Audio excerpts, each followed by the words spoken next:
Hello and welcome to mini episode 44 of Real Life Ghost Stories. How you do? I've got two spooky listener tales for you today. Are you ready? Never ready for this stuff that freaks me out.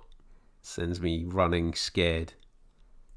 And our first story today comes from Alex.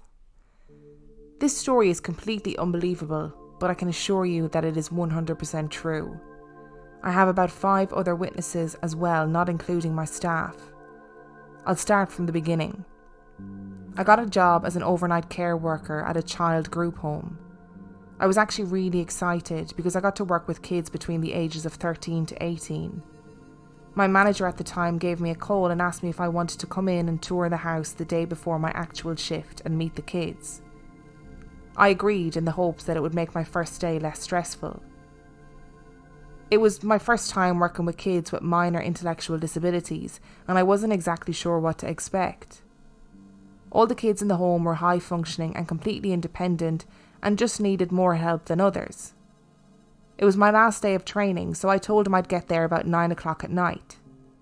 When 9 o'clock came around, I headed over to the group home and I parked outside on the curb. I was greeted by a staff member and the manager, and they walked me around the perimeter of the house.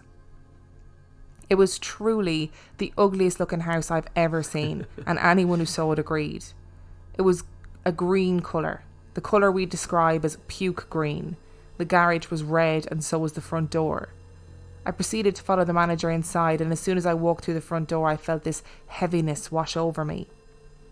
I dismissed this as being nervous, for this was the first time that I was going to meet these new kids. He walked me through the house, which was a bit grungy, but slightly pleasant. There was a huge open front living room to the right as soon as you walked through the door, with a little step down. In front of that was the dining room, and then a high arch that led into the kitchen. I couldn't shake this feeling going down the long hallway. It got heavier and heavier, and I still dismissed it as anxiety or nerves. The first room to the left, which was meant to be an office, was the eldest kid's room.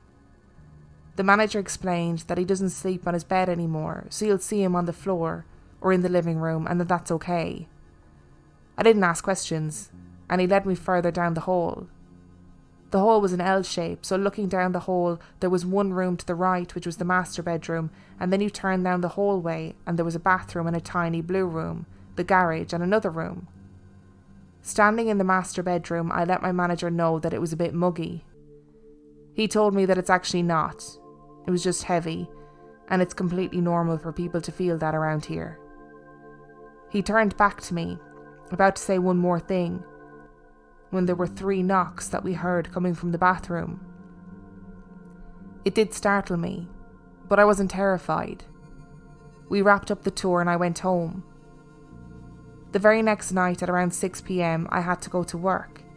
I went inside and I met one of the staff, and they walked me through the medication in the books. The manager arrived about an hour after, and he just continued to explain things that needed to be done for the night. And then he started to mention weird noises and weird occurrences. He told me that it wasn't to freak me out, but it was just to inform me that sometimes weird things happened. He was kind enough to tell me that if I got scared I could call him at any time and he would come and sit with me for the night. Paranormal things don't really scare me, so I said, "It's okay, I'll be fine," and everybody left. In all honesty, I wasn't expecting to work my first night alone. I was a bit creeped out, just because the heaviness was still there. The kid that I was watching was asleep, and I stayed in the office. There wasn't much for me to do, so I got on the computer and started watching YouTube. At around 8 p.m, I heard the sound of footsteps coming up the hallway. I thought maybe the kid had woken up, so I got up to check. I walked down to the living room and he was still fast asleep. I shrugged it off and went back to the office minutes later, and as I'm sitting there, I heard 3 knocks in the same place that I had heard it before behind me. I ignored it. And again, 3 knocks. And as someone who knows and believes in the paranormal, I don't take this stuff lightly. I grabbed everything I needed for the night and I moved myself into the living room. I made it through the night. A few noises here and there, but nothing major happened. In the morning, I worked up a conversation with this kid I was watching, and I ended up asking the kid why he didn't sleep in his room. And he softly responded, "I don't like it when my bed shakes." I asked him why he thought his bed shook, and he responded with, "The people in my room like to mess with me." I dropped the conversation quickly, knowing that it was making him uncomfortable. On night 2, I came in early. I set myself up in the living room again. I kept every light on. The heavy feeling still lingered in the air. At around midnight, I was sitting on the couch. The kid was already asleep and I was on the phone with my friend. I was talking about the bad feeling I had, like someone was watching me. Out of the corner of my eye, I saw a shadow move from the kitchen into the other living room. I stood up and my friend on the phone asked me what was wrong. I explained what I saw and I decided to sit in the backyard and smoke a cigarette. I was watching the house from the outside.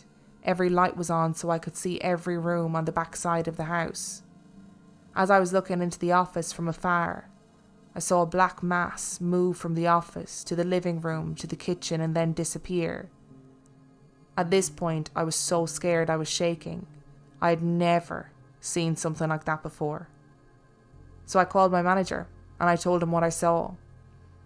He came by for a while because both our main concerns were that someone may have been inside the house. While my manager and I were talking in the front yard, we heard a door open and we heard a slamming sound. We went inside to find most of the cabinets open in the kitchen and some dishes on the ground.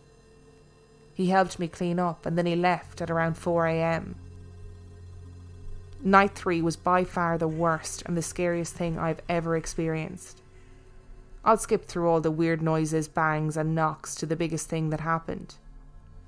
Throughout the weekend, I'd been telling my roommate everything that was going on at work because I was truly thinking about quitting. It was 2:50 a.m. in the morning. I remember exactly because I was always more afraid between 2 a.m. and 4 a.m, so I'd call a friend and they would sit on the phone with me. I remember I had just hung up the phone when I heard on the opposite side of the house the sound of a door handle being hit. Like as if someone didn't have the ability to turn the doorknob. I always kept the front door and the back door open. I admit, I became a big ass baby to the point I couldn't be in enclosed spaces. Instantly when I heard this, I stood up. My heart began to race and I could feel my legs shaking. I was in fight or flight mode. But not just because the sound of the doorknob. It was the sound that came afterwards. It was wet feet walking down the hallway. I listened closer, and it got faster. I could hear whatever it was running at me. I ran through the house, and it kept coming. I ran out the front door into the yard, and I could still hear it. All I could think about was this kid on the couch. And when the sound was right at the frame of the door, it just stopped. The door before my eyes started to close. I couldn't let the door shut, so I stopped it, saying, "No. This is my house and I have the power, you don't." I'm absolutely terrified at this point, so it might not make any sense. And it probably sounds really silly. As soon as I turned around, the door slammed shut and shook the whole house. All the while, this kid did not wake up. For weeks, I had friends stopping by in the middle of the night to sit with me.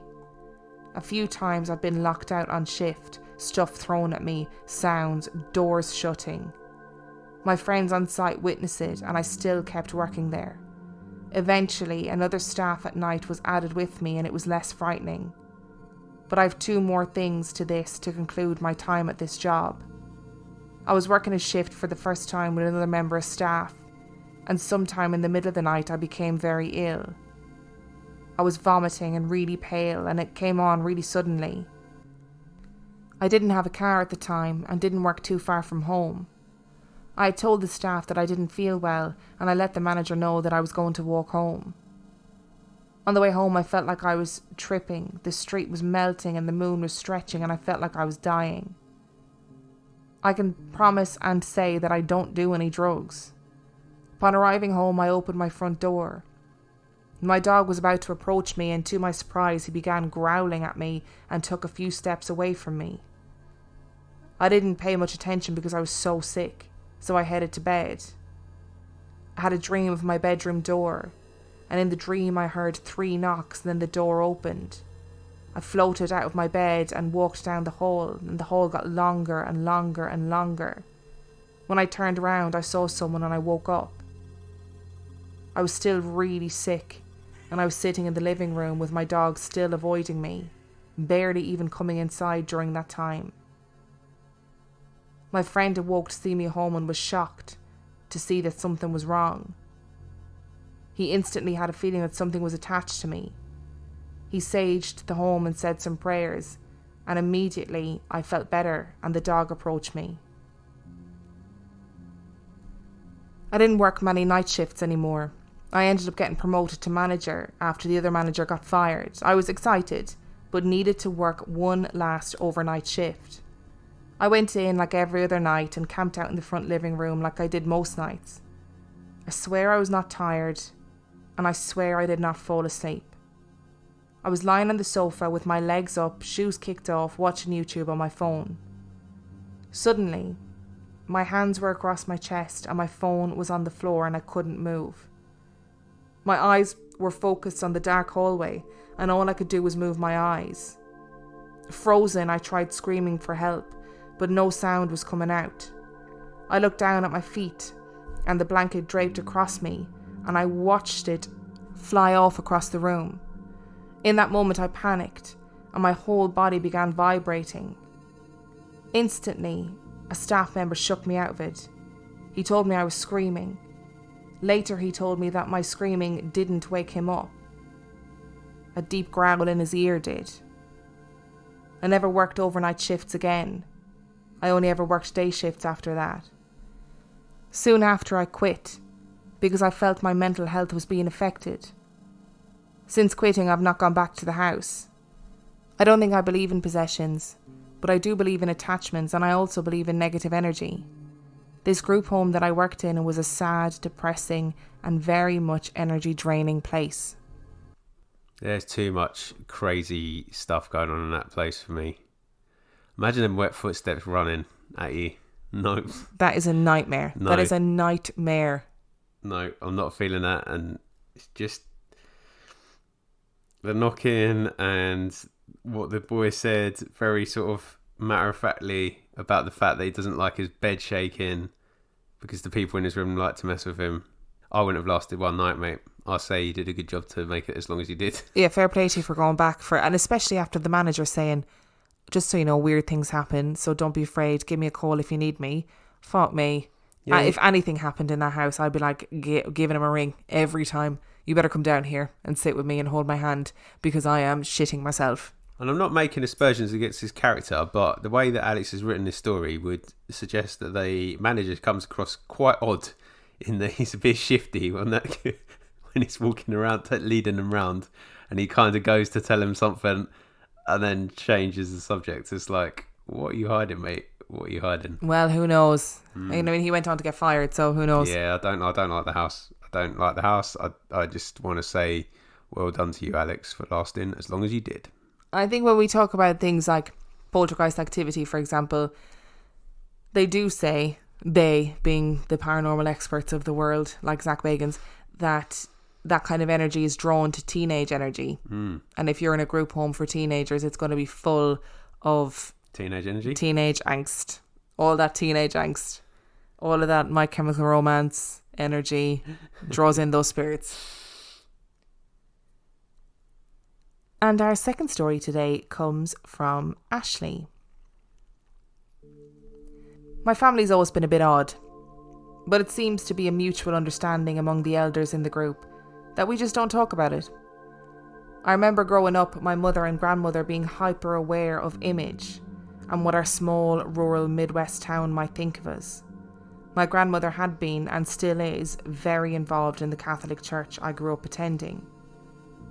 My mom only recently conceded that a few of us have certain abilities. She still doesn't talk about them openly, but she will interact with me if I initiate the conversation.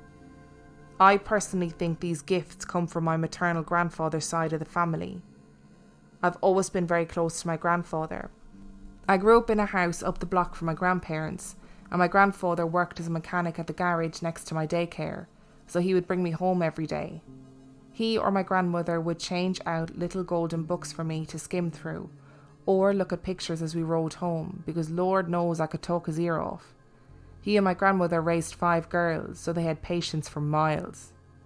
We lost Grandpa 2 years ago, as of February the 16th, and he had been buried on my birthday a week later. I live in New England now, and couldn't take the time off to travel home for the service. There was a service before the burial where a cork board full of family photos were set around the room. I think there had been 4 boards up front that had photos of existing relatives attached to it. During the service, one lone photo fell off the board. My stepfather turns to my mom and says, "There goes Ashley." My mom immediately called bullshit, but she admitted that she knew when it fell. After the service, they went to retrieve my photo that had fallen. I continued to feel my grandfather with me. I'd been to a retreat revolving around conscious creation and personal sovereignty. 3 of us were seated around the dining table talking when I looked up. And sitting across the table from me was a very vibrant younger version of my grandfather. I almost didn't recognize him. It was so wild. He looked strong and a bit ornery, which he was known for. Boy, was he a riot. We made eye contact and I smiled. He smiled back. And the friend to my left asks, "You can see him too, can't you?" I simply nodded and went back to drinking my tea. Most of us in the retreat were quite sensitive, so it wasn't a big deal, and we carried on our conversation. Grandpa was a huge factor in me getting the car that I'm currently driving too. I had totaled my Prius and had been in immediate need of a new car. I had 3 days to find one. After frantically searching, I came across a Buick that I've secretly loved for years but never thought I'd be able to afford. It should be noted that Buick was my grandfather's go-to vehicle of choice. With that in mind, the night before I went to look at it, I asked for some type of sign that this process wouldn't be as horrendous as I was anticipating. The entire ordeal of buying a car is incredibly daunting and heart-crushing at times. That evening, as I was getting comfortable, I felt like I was being tucked into bed. The blankets were being snuggled in around me like a comfy cocoon, and a deep sense of peace washed over me. I did end up buying the car the next day, and sitting in the back seat was a single dime. Of course, this is most likely a case of confirmation bias, but dimes have been a primary form of communication before. In fact, a dime had come flying through my dining room screen window a few summers ago to land in front of my phone that I was charging on the windowsill. My window looks out onto my front deck that's a good 25 feet off the ground, and I have no idea where it could have come from. As I stated earlier, acknowledging that I had a connection to spirit or paranormal occurrences as a child wasn't ever corroborated until a few years ago. I grew up kind of fearful of the things I experienced instead of trying to understand them. And all of that changed when I learned how to journey. A few years ago, I was struggling with anxiety and varying degrees of OCD. Something was missing. I was getting it, though I had no idea of what it was. I felt so overstimulated and I could hear so much extra stuff, like really minute shifts in frequency and energetic fluctuations. I was hypersensitive. I decided to reach out to a counsellor who might be able to point me in the right direction as far as finding a specialist is concerned. Autism does run in the family and I wanted a full psych and neuro workup. Turns out nobody could find anything atypical about me other than I'm hyper-aware and hypersensitive. I went back to meeting with the counsellor and we designed a treatment plan. I was able to pinpoint that my biggest issue was not being able to trust myself. Coming from an abusive background, I could make parallels that made sense. So how do I build that confidence again? In an act of defiance, I decided to connect deeper with spirit. Not in a religious sense, but a very basic, intuitive kind of way. And this is where I found shamanic journeying, and this has changed my life. To journey is to achieve an altered state of consciousness to produce vivid visions. It wasn't long after starting to develop this skill that strange things started to happen. I would wake up at either 1:15am or 3:15am several times a week. Not long after that, the hooded figure began to make an appearance. It would stand in front of my bedroom door and just watch me. The green light from the smoke alarm would be skewed a bit so I could clearly see the outline of this person. At first I would ignore it. I would roll over onto my side and go back to sleep. Then I might wake up and it would be kneeling at the side of my bed, almost daring me to keep ignoring it. I would begin to feel the blankets around me be slightly rearranged or tucked around my legs. There had been a few times that I'd feel my hair being smoothed back over the top of my head, or away from my face, or even my face being caressed right along my cheekbone. I finally got fed up with being woken up and would tell it to leave. I didn't ever feel threatened, until I really tried to get rid of it in a rather rude way, I suppose. I got in touch with a witchy friend who owns an apothecary and asked what I was supposed to do. She instructed me on how to communicate with it better, and I had mentioned planning on doing a smoke cleansing. I went home and used sage to smoke up my kitchen, living room, dining room and bathroom. When I got to the bedroom, the herbs wouldn't stay lit. I started to feel really uncomfortable, like someone was right pissed with me, and I was doing something I shouldn't.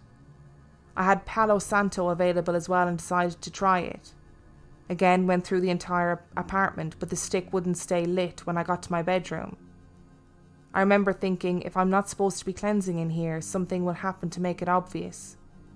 And not even 2 seconds later, the smoke alarm chirps 3 times, and it doesn't make another sound for the rest of the night.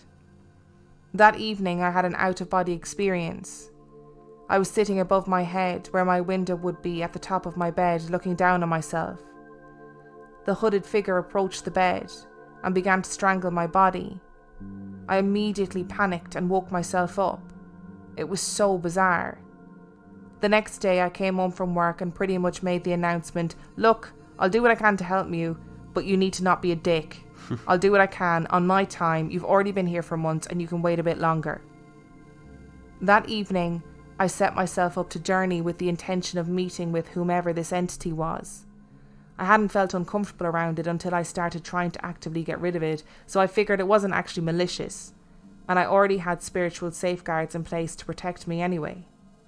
I used sound gateways to put my brain into the appropriate theta pattern to hit optimal vision, so I found the longest recording I could. It was almost 11 p.m. and I'm sure my neighbours wouldn't have appreciated drumming. The transition was insanely smooth, and before I knew it, I was standing in front of a glass-panelled greenhouse with a wrought iron table in front. There was a woman standing by the table in a long black Victorian morning gown.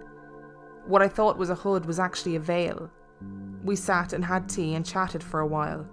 I don't recall what we discussed, but I know we had our own coded language, using colours to mean certain things. Now that I think about it, flowers and their colours had their own language at one point. Perhaps that's the kind of communication I'm remembering. When I came out of the journey, it was 1:59 a.m. I was shocked at the time, but it was clear that the communication had been successful. The atmosphere in the apartment shifted to peace and tranquility, instead of the agitated hostility of being ignored. It wasn't until a few months ago that I realised this woman had been connected to a past life version of myself. I was at a training circle with my teachers being instructed on how to observe past lives. One of my past lives had been of a textile merchant somewhere in the British Isles who was returning to his familial home to visit his sister. The house that he returned to was the same one that I saw across the yard from the glass-panelled greenhouse. I guess it made sense that she would seek out somebody familiar. I'm just insanely grateful that I had the knowledge to help her move on. Another person that is very comfortable with their sensitivities, which is good. I know it took actually a while to get used to it, but still very comfortable with it. I just couldn't deal with having that level of sensitivity. It would just freak me out, just seeing people all around and stuff like that. I don't know how anybody handles it. I don't know how you do like shamanic journeying. I am in awe of people, and their abilities. I mean, I can't even concentrate long enough to do a 10-minute meditation, so I don't know how anybody can concentrate long enough to do shamanic journaling, because that is impressive. Yeah, I can see why you think that was impressive, knowing your attention span. It's a struggle. Every day is a struggle with an attention span like mine. I also like that she saw her granddad in a sort of younger form, probably not a form that she would have remembered him being like when he was alive. And also not the form that he would have died in. No. And I guess if you were a big bolshy character, then you'd probably want to be seen as the best version of you that might be the youthful version of you. So I think that's quite amazing. And that the person next to her saw it too. Well, maybe he just wouldn't have fitted in if he'd have been an old guy. Yeah, maybe. It just wouldn't have worked in that scenario. So the other people that might have clocked him and just gone, oh, he's on another retreat or something. Or yeah. Whereas if he was old, it might not have made sense. So maybe that's why he appeared in that form. But either way, it's very interesting, I think. It is very interesting. And if you enjoyed this week's episode, you can find more about us on reallifeghoststoriespodcast.com. You can send in your own stories to reallifeghoststoriespodcast@gmail.com. And for $5 a month or $2 a month, you can support us on Patreon and get heaps of extra content. That is patreon.com/reallifeghoststories. And on that note, we shall see you next week. Bye.